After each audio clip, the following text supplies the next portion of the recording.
Bonjour, voici donc le dernier jour de notre consécration à Jésus-Christ par Marie. Nous allons faire nôtre la prière de consécration des papes, Jean-Paul II et puis le pape François. Nous dirons aussi un mot du pape Benoît XVI. La prière de consécration des papes inclut une prière personnelle et une prière votive, c'est-à-dire une intercession pour le monde. Plusieurs fois au cours de ces 33 jours, nous avons fait aussi une prière votive pour notre région, notre ville, notre pays. C'était en général la dernière phrase de la prière de consécration de ce jour-là. Ce n'est pas exactement au même niveau. Dans la prière de consécration personnelle, je me donne. Et évidemment, je ne peux pas me donner à la place des hommes de mon pays, ni du monde entier. Donc, ça n'est pas exactement la même signification. C'est une manière de confier à Marie les hommes de notre génération, de notre pays. Voyez-vous, le péché a une dimension personnelle, mais il a aussi une dimension sociale, c'est-à-dire qu'une certaine addition de péché finit par créer des structures de péché et des entraînements au péché. Il devient de plus en plus difficile de se relever. Eh bien, la consécration à Dieu par Marie a une dimension personnelle, mais elle a aussi une dimension sociale.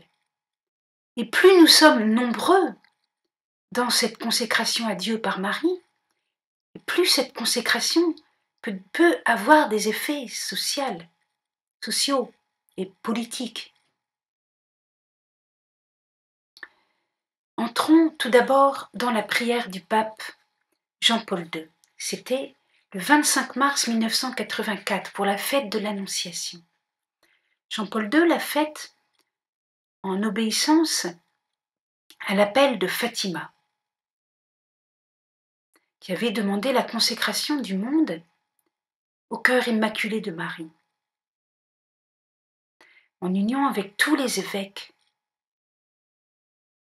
et en particulier ceux de Russie. Au nom du Père et du Fils et du Saint-Esprit.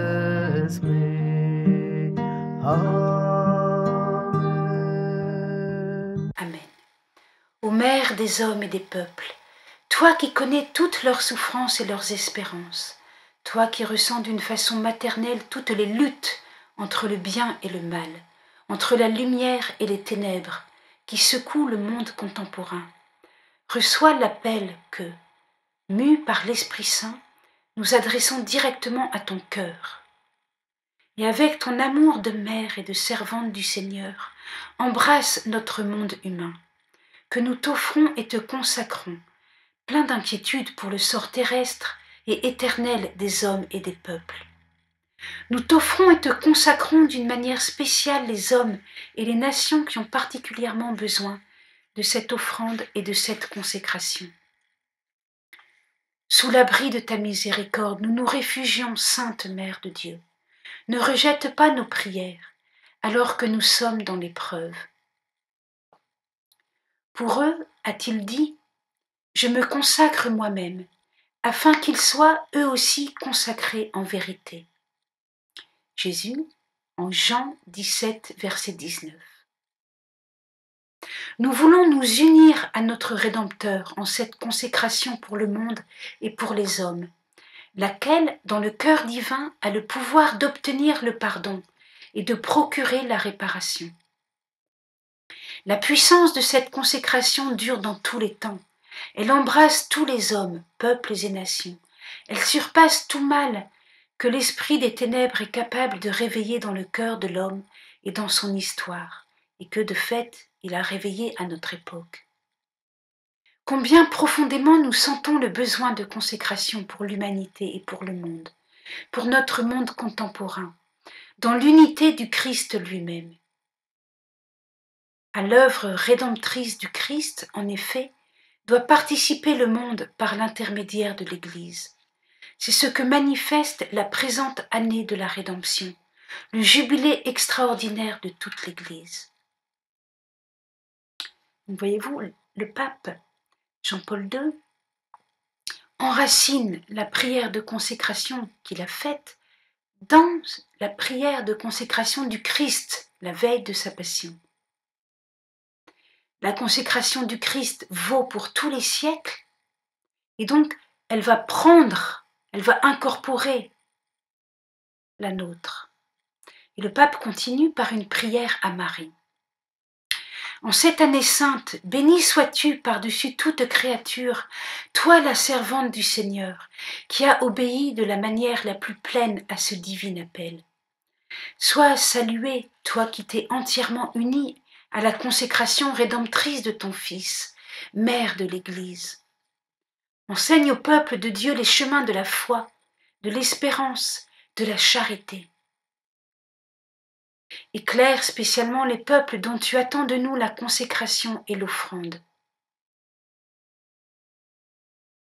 Aide-nous à vivre dans la vérité de la consécration du Christ pour toute la famille humaine du monde contemporain. En te confiant, ô Mère, le monde, tous les hommes et tous les peuples, nous te confions aussi la consécration même du monde et nous la mettons dans ton cœur maternel. Ô cœur immaculé! Aide-nous à vaincre la menace du mal qui s'enracine si facilement dans le cœur des hommes d'aujourd'hui et qui, avec ses effets incommensurables, pèse déjà sur la vie actuelle et semble fermer les voies de l'avenir. De la faim et de la guerre, délivre-nous. De la guerre nucléaire, d'une autodestruction incalculable, de toutes sortes de guerres, délivre-nous. Des péchés contre la vie de l'homme depuis ses premiers moments, délivre-nous. De la haine et de la dégradation de la dignité des fils de Dieu, délivre-nous. De tous les genres d'injustice dans la vie sociale, nationale et internationale, délivre-nous. De la facilité avec laquelle on piétine les commandements de Dieu, délivre-nous. De la tentative d'éteindre dans les cœurs humains la vérité même de Dieu, délivre-nous. De la perte de la conscience du bien et du mal, délivre-nous. Des péchés contre l'Esprit Saint, délivre-nous, délivre-nous.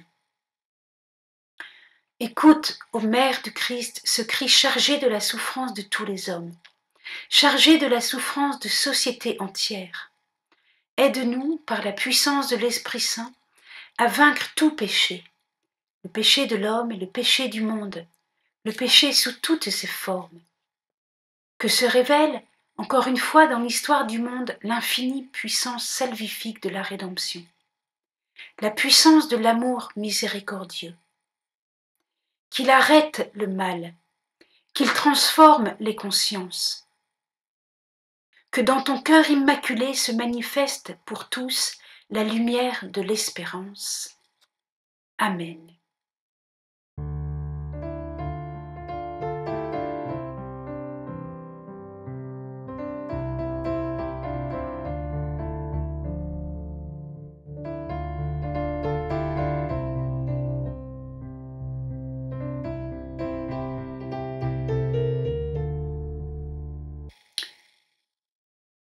Après la lecture de cette consécration du pape Jean-Paul II en 1984, je vous donne brièvement le commentaire de Sœur Lucie, la voyante de Fatima, qui a été donné au moment de la visite du cardinal Vidal au Carmel de Coimbra et qui a été télévisé. On voit dans cette émission télévisée que Sœur Lucie explique que cette consécration de 1984 a préservé le monde d'une guerre nucléaire qui aurait eu lieu en 1985. Sœur Lucie a précisé aussi que quand Notre-Dame de Fatima a promis la paix, c'était par rapport aux guerres provoquées par le communisme athée mais non pas par rapport aux guerres civiles qui ont toujours plus ou moins existé et qui existeront toujours, jusqu'à ce que Dieu transforme ce monde, comme dit Jésus-Christ, en une terre nouvelle et un ciel nouveau. Maintenant, je voudrais dire un mot du pape Benoît XVI. Le pape Benoît XVI, en 2011, le Vendredi Saint, donc c'est aussi une émission télévisée de la RAI, a répondu à des questions. Et à la 7e question, il a parlé donc de la consécration. Il a dit « Je ne vais pas refaire une consécration du monde, comme l'avait fait Pie XII ou Jean-Paul II, mais je pense qu'il est important d'intérioriser cet acte, de nous laisser pénétrer, de le réaliser en nous-mêmes. » C'est bien ce que j'ai proposé dans ce parcours de 33 jours, qui, je le rappelle, a reçu le Nihil Obstat. Pour intérioriser cet acte, vous savez que vous pouvez aussi le vivre en famille. On peut consacrer sa famille. Par exemple, on célèbre une messe et on dit le rosaire et on se confesse tous et on prend une prière de consécration. Il y a des prières de consécration tout à fait reconnues. On peut prendre celle de Saint Louis-Marie de Montfort, on peut prendre celle des apparitions d'Itapiranga récemment reconnue en 2009, qui propose une très belle prière de consécration des familles, ou à Marie, Jésus et Joseph. On peut prendre, il y a différentes formules. On peut aussi consacrer sa paroisse à Jésus par Marie. C'est ce qu'avait fait le curé d'Ars. Mais c'est aussi ce que font de plus en plus les prêtres. Alors joignez-vous à ce mouvement. Comment organiser cela? Il faut en parler aux prêtres, bien sûr. Et puis on peut organiser une neuvaine pendant laquelle ceux qui peuvent jeûnent pendant 1 jour ou 2. On peut faire un tour de rôle, le chapelet. On peut faire des heures d'adoration à tour de rôle. Et au terme de cette neuvaine, faire une fête avec la consécration. Dans certains pays, on n'a pas fait 9 jours, on en a fait 40. Voyez-vous, moi j'en ai fait 33, mais il y en a qui en font 40. Il y a une certaine liberté, bien sûr, puisque le but c'est d'intérioriser les choses. Je termine et je lis la consécration du pape François le 13 octobre 2013 à Rome, en présence de la statue de Notre-Dame de Fatima. Au nom du Père et du Fils et du Saint-Esprit, Amen. Bienheureuse Vierge Marie de Fatima, avec une reconnaissance renouvelée pour ta présence maternelle, nous unissons notre voix à celle de toutes les générations qui te disent bienheureuse. Nous célébrons en toi les grandes œuvres de Dieu, qui jamais ne se lassent de se pencher avec miséricorde sur l'humanité, affligée par le mal et blessée par le péché, pour la guérir et pour la sauver. Accueille avec ta bienveillance de mère l'acte de consécration qu'aujourd'hui nous faisons avec confiance, devant ta statue qui nous est si chère. Nous sommes certains que chacun de nous est précieux à tes yeux, et que rien de ce qui habite nos cœurs ne t'est étranger. Nous nous laissons toucher par ton regard très doux, et nous recevons la caresse consolante de ton sourire. Garde notre vie entre tes bras. Bénis et renforce tout désir de bien. Ravive et nourris la foi. Soutiens et éclaire l'espérance. Suscite et anime la charité. Guide-nous tous sur le chemin de la sainteté. Enseigne-nous ton amour de prédilection pour les petits et les pauvres, pour les exclus et les souffrants, pour les pécheurs et ceux qui sont égarés dans leur cœur. Rassemble-nous tous sous ta protection et remets-nous tous à ton Fils bien-aimé, notre Seigneur Jésus. Amen.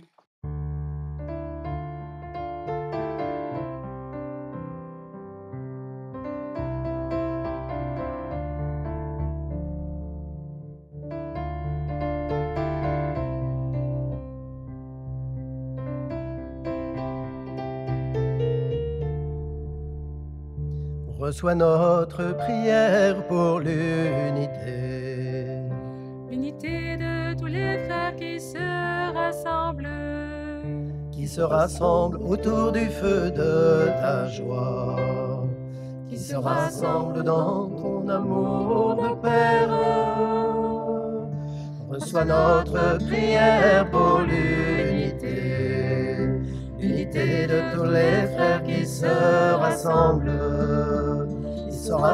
autour de la croix de ton Fils, qui se rassemblent dans ton amour en Jésus. Sur notre terre, où les hommes se font la guerre, sur notre terre, là où se répand la misère, nous t'offrons, Seigneur, toutes nos déchirures. Nous croyons que par toi guérissent nos blessures. Reçois notre prière pour l'unité, l'unité de tous les frères qui se rassemblent autour du feu de ta joie, qui se rassemblent dans ton amour de Père. Sur notre terre, où les hommes se font la guerre, sur notre terre, là où se répand la misère, nous t'offrons par Marie, Reine de l'unité, nous t'offrons par Joseph, toute l'humanité. Reçois notre prière pour l'unité, l'unité de tous les frères qui se rassemblent autour du feu de ta joie, qui se rassemblent dans ton amour de Père. Reçois notre prière pour l'unité, qui se rassemble autour du feu de ta joie, qui se rassemble autour de la croix de ton Fils. Reçois notre prière pour l'amour, Jésus, de tous les frères qui se rassemblent autour de la croix de ton Fils, qui se rassemblent dans ton amour en Jésus. Sur notre terre, où les hommes se font la guerre, sur notre terre, là où se répand la misère, nous t'offrons, Seigneur, toutes nos déchirures. Nous croyons que par toi guérissent nos blessures. Reçois notre prière pour l'unité, l'unité de tous les frères qui se rassemblent autour du feu de ta joie, qui se rassemblent dans ton amour de Père. Sur notre terre, où les hommes se font la guerre, sur notre terre, là où se répand la misère, nous t'offrons par Marie, Reine de l'unité, nous t'offrons par Joseph, toute l'humanité. Reçois notre prière pour l'unité, l'unité de tous les frères qui se rassemblent autour du feu de ta joie, qui se rassemblent dans ton amour de Père. reçois notre prière pour l'unité, l'unité de tous les frères qui se rassemblent autour de la croix de ton Fils, qui se rassemblent dans ton amour en chair.